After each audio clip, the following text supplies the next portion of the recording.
Friends, Jai Sri Ram, welcome to Bharat Marg. Dr. Adityanjee, thank you for joining Bharat Marg. Welcome, welcome, welcome.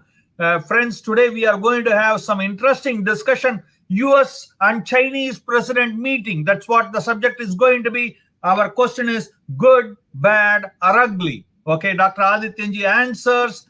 He's an expert on the geopolitical area. You will be able to ask any questions, and you are going to get this interview is going to get as candid as can get. Okay, what this meeting will stop the World War III? Is there a possibility of it? What is the relationship between and China and America? Also, the weird reaction of Blinken. When Biden calls Z as a dictator, and weird reaction, everything we will discuss about. Stay connected, folks. But before going further, please, friends, please make sure to like the video, comment on the video, share the video with as many people as you can, friends. We need your help to reach out to the people. Friends, also make sure to subscribe the channel if you didn't already. Subscribe Bharat Marg and press the notification bell to make sure that you get notified as we go live. Also, never forget that we are sending out one dharmic message every day around the world in various languages. Now you can get it by sending your WhatsApp to +1 647 964 4790 with your name, where you are from, and what languages you want the message in, and so that you and your family can stay connected with the roots of Sanatan Dharma. Okay, Dr. Adityanjee, welcome, welcome, welcome again. Thank you. Thank you for Thank you. It is such a pleasure having you always. Okay, and Adityanjee, I want to play a video before we get started, and my question is very simple to you. I'm going to play a couple of videos, but I'm going to start with one of the very interesting first video. This is a US Chinese president meeting. Okay, this video is right from the meeting when it happened. Okay, and see both Z and Biden are sitting across each other, and see this one. This is Mr. President, we know each other for a long time. Our meetings have always been candid, straightforward, and useful. I value our conversation because I think it's paramount that you and I understand each other clearly, leader to leader, with no misconceptions or miscommunication. We have to ensure that competition. You see how he is staring at Biden? We know each other. I'll take off the video, audio. You can see his stare. This is you see here, Mr. Blinken staring. Yes. He looks nervous. He looks staring at him. He is very, very. It looks like he's worried what this old man may end up saying. What do you think about it? Welcome again. I think there is differences in their positions. Anthony Blinken is being a diplomat, and with the problems in US-China relationship, it took the State Department a lot of time and pandering to Xi Jinping for his numerous demands of a set-aside separate meeting away from the APEC conference in a secluded environment. And all the demands of Xi Jinping and Chinese side were sort of accepted by the State Department. So the State Department went out of the way to placate and to appease Xi Jinping. What Xi Jinping wanted was a one-on-one meeting separate from the APEC meeting, and tried to portray that world is run by only two superpowers, US and China. So it was an exercise in perception management from Chinese side. And in that process, they came down very heavily on US State Department.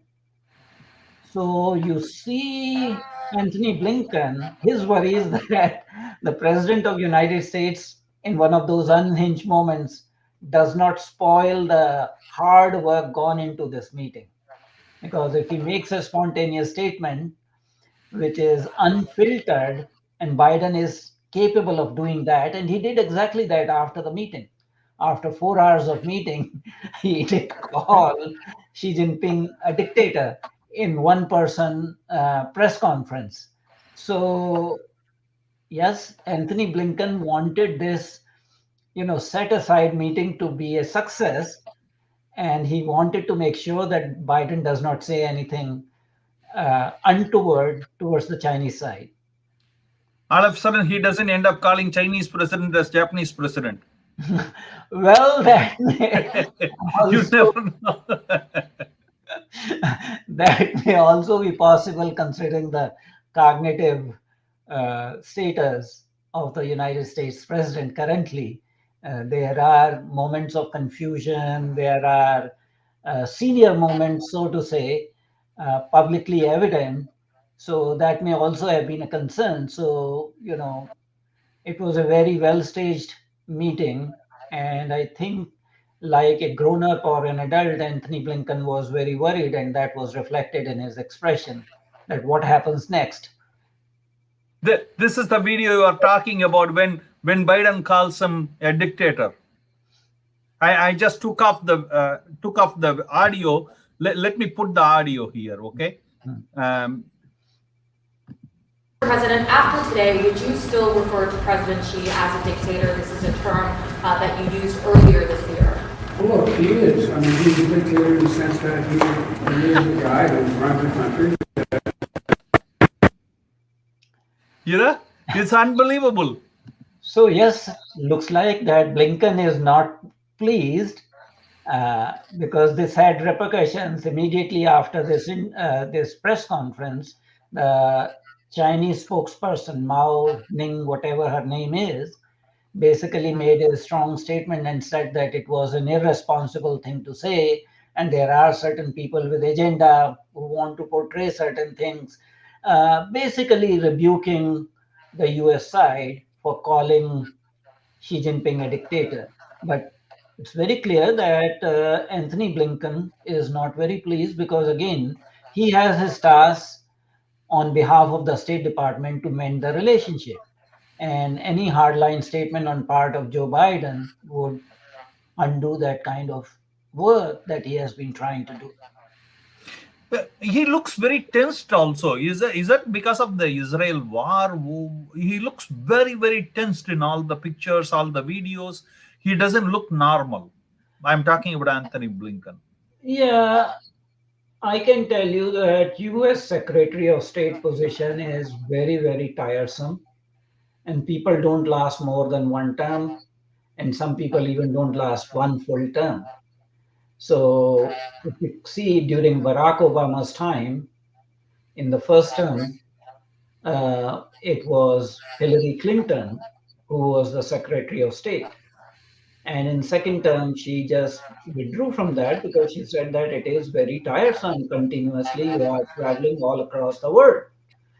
So And it doesn't pay well as much as the Clinton Foundation can do.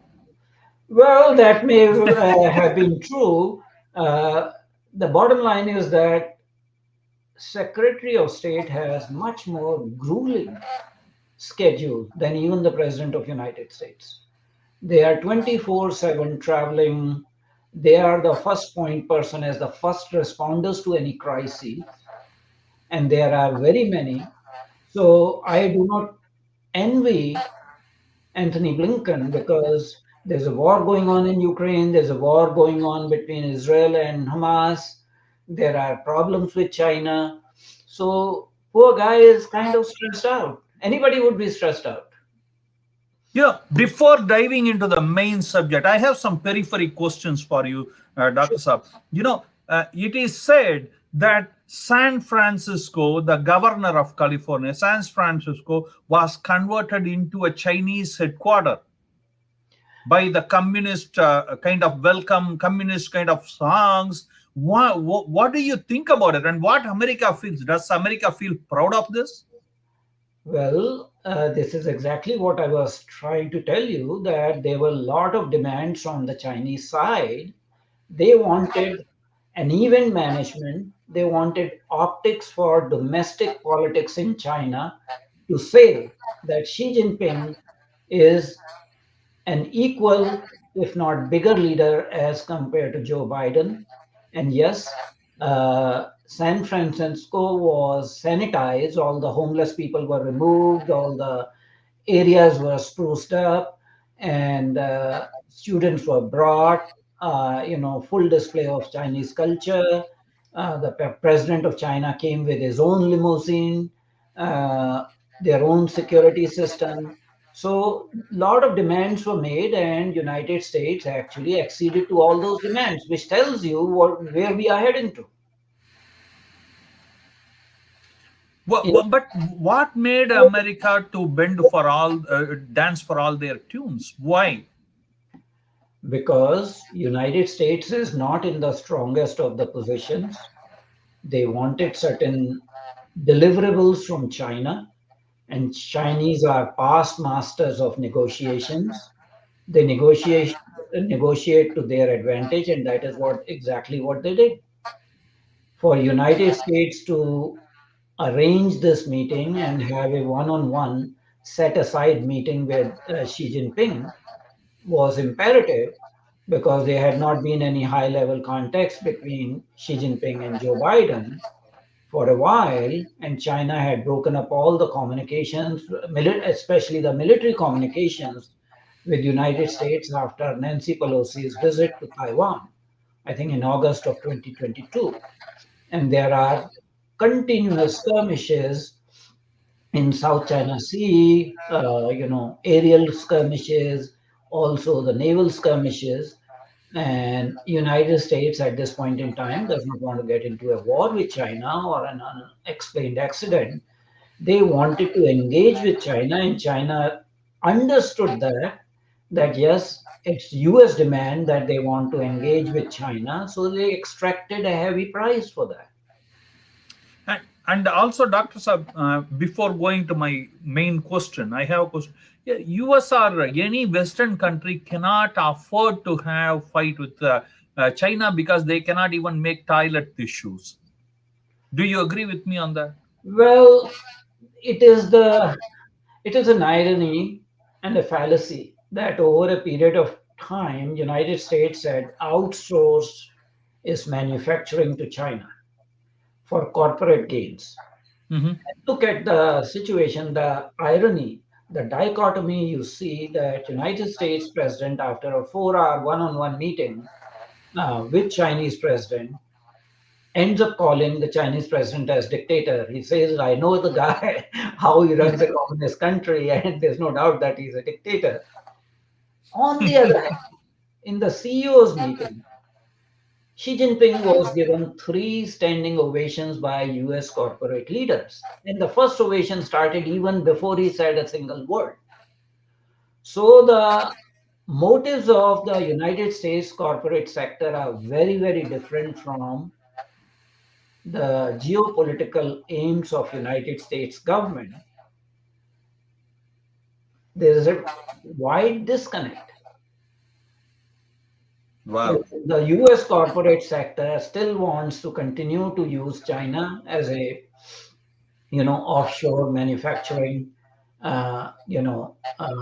place, despite the talk about decoupling and de-risking. They want to continue to make their profits from China, and they are not interested in fully following the US State Department or overall US government's policies.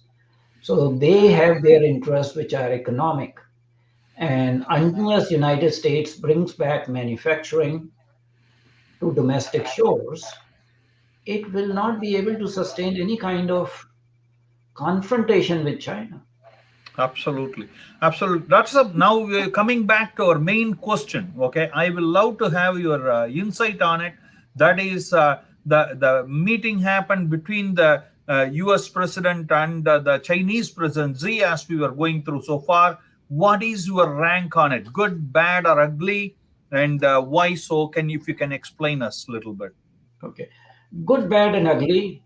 I will say all three depends upon the perspective. Whose perspective we are talking about? It was very good from Xi Jinping's perspective. He got the royal treatment, what he wanted. He was able to portray to his domestic critics in domestic Chinese politics that he is the strong leader, and even people like Joe Biden, kowtow to him. United States State Department kowtows to him. He was given a royal emperor treatment. There was only one set aside meeting in APEC, meeting in San Francisco that was between Biden and Xi Jinping. It was not at the main conference venue. It was 25 miles away from the main conference venue in Filoli Estate, where this guy was treated royally. He made a presentation, for optics, but he never answered a question for the press. There was only one president press conference after 4 hours of meeting in which only Biden participated. Xi Jinping did not. So, from Xi Jinping's perspective, he has managed the event very well for domestic audience. Whether so, it was good from Xi Jinping's perspective. If you look at U.S. State Department, they wanted it to be a good meeting, but it turned out to be bad because of you know whatever happened after the meeting conference, because Chinese side took strong exceptions to Biden's remark that Xi Jinping is a dictator. However, they were, I would say, partially able to meet their goals. They have been able to, resume military to military communications between Chinese commanders and US military leaders. They've been able to have some sort of vague mechanism for regulating the AI that was US concern, because China's AI companies are running amok, and some of the work they are doing could turn out to be very unethical, and would have dual implications and things like that. So, putting some sort of checks and balances on China's AI industry. And the third thing was the issue of fentanyl. So seemingly, China played very, deft game, that they have agreed to look at this and give some reassurances in return for U.S. concessions. So U.S. took off some sanctions. U.S. took away sanctions against a forensic institute in China that was supposedly involved in monitoring the Uyghurs and Tibetans and things like that. So from US State Department perspective, it was not so good as it was for Xi Jinping. He got all his objectives met. Now, if I, you know, talk about Indian perspective, Mhm. it, it was ugly because your strategic competitor, your main adversary, is able to project to the rest of the world that there is definitely G2 condominium. uh, Xi Jinping openly said that the world is big enough for the two superpowers, United States and China, to have a win-win situation. What is being indicated that with US and China both, dictating to the rest of the world how the economy is going to be run, how other institutions are going to be run, other powers do not have a place. So, from India's perspective, whatever modest achievement of Xi Jinping, Joe Biden meeting were there, they are kind of ugly. China got away Absolutely. scot-free for all its transgressions. China continues to do an opium war in reverse by sending fentanyl. So all they agreed was to not send the ingredients of fentanyl to United States, uh, and got major concessions. In fact, if State Department was deft enough or Biden administration was deft enough, they would have taken a very, very strong line on China and not given them any concession, because Chinese economy is going through a very weak patch. There's domestic unrest. There is opposition to Xi Jinping for changing the system of two terms for the general secretary and president. So this was the time to squeeze them hard, and Biden administration did not do so. Very nice. Thank you, Dr. Adityanji. I have some follow-up questions for you. Okay, so now this meeting happens, all the rara happens, and immediately Osama bin Laden's letter becomes viral in TikTok. The American letter to the Americans, right? About justifying why America and American need to be punished and their support on Palestinian. How do you see this as a response from China? What do you see? I think there is a woke element of US society which has been purchased lock, stock, and barrel by forces that are inimical to uh, the democratic world. So at this point in time, it depends upon who has the agenda, who has the axe to grind.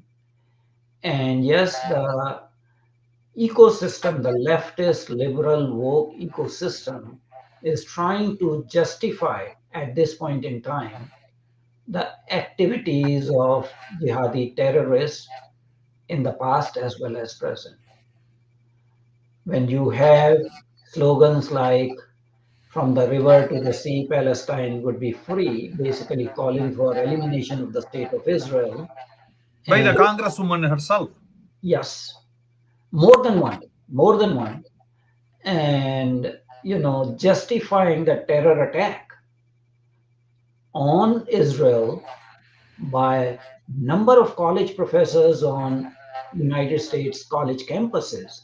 One wonders what is happening. Has the university system been totally captured by the leftist ecosystem to the extent that anyone who has a dissenting opinion fears for their safety? And especially Jewish students in college campuses had to be very careful about their safety. They had to be isolated in libraries and things like that because they were fearful of physical attacks. And yes, open threats have been made. College professors in their classes have made very strong anti-Semitic hate statements. So this is the full display of an ecosystem that is trying to fight very hard. Wow. But how do you see difference between the leadership of India versus leadership of America, where the enemy's platform TikTok is given a place to operate in America, but not in India? It takes guts. Oh, What do you yes, say? it takes guts. India banned actually TikTok platform in 2020. India also banned a number of Chinese apps because they were found to be basically mechanisms of espionage. In US, each administration lasts 4 years, so there's not much continuity. The previous president tried to put sanctions on Chinese entities, and the current administration is trying to undo those sanctions. And just like I said, that China was able to extract concession that sanctions on this forensic institute were taken away in return for just a promise Absolutely. not to send the fentanyl ingredient constituents to the United States. So, you know, the attitude taken by US corporate sector always comes into the picture. So Indian government was able to take much stronger actions compared to US government. That is what I would say. And it takes a strong leadership anyway, of course. Otherwise, you cannot do these things. Do you agree? Yes. And India Uh, had, bilateral problems at the border. If you don't Absolutely. do that at that time, what else can you do? So United States at least does not have a direct land conflict with China. There are differences in perception on Taiwan, South China Sea, East Japan Sea, Senkaku Islands, all those kind of things. But United States does not have a direct border conflict with China. China continues to claim parts of India. China continues to, occupy parts of India since 1959. So at least one is very uh, sort of feels good that at least some Indian government is developing a spine and, staring China Absolutely. straight eye and banning their apps. Absolutely. That's a, I have one final question for you. If you can put your final thoughts also on it, we are pretty much done. I have one final question, that is, now the US Chinese president meeting happened, and will this affect already sagging poll numbers of Biden, or it will give a boost? How it will politically play for Biden? Final question, sir. I doubt whether it'll have any impact on Biden's electability. The elections are almost a year away, and a lot will go between now and the elections on first Tuesday in November of 2024. So in politics, 1 week is too long a time. They had to do some course correction and engage China so that China does not go on an independent, misadventurous spree in all these areas. So by bringing Xi Jinping into dialogue, albeit despite giving a lot of concessions, there will be some moderating influence on Chinese military actions. But whether it will translate into any electoral advantage for Biden, I think that is just pure hypothetical issue, because the elections are decided on bread and butter issues. It is the economy stupid, you know, and what happens to U.S. economy in a year's time, that is what will decide the election. We don't even know who are going to be the nominees. At this point in time, the situation is not all that clear.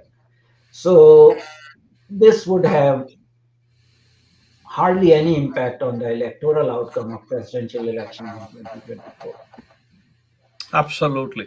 Thank you very much, Dr. Saab. Looking forward to see you again. And thank you for joining Bharat Marg. Appreciate you coming in and answering all our questions. Thank you. My pleasure, Sundarji. Thank you very much indeed for inviting me again and again on your platform. It's always a very stimulating conversation I have with you. Absolutely, sir. Thank you very much. And looking forward to seeing you again. Thank Jai Sri Ram. Jai Sri Ram. Friends, please do comment and let us know what do you think about Dr. Adityanjee's comments. Do you agree, disagree? Do comment and share the video with as many. And looking forward to seeing you again. Jai Sri Ram.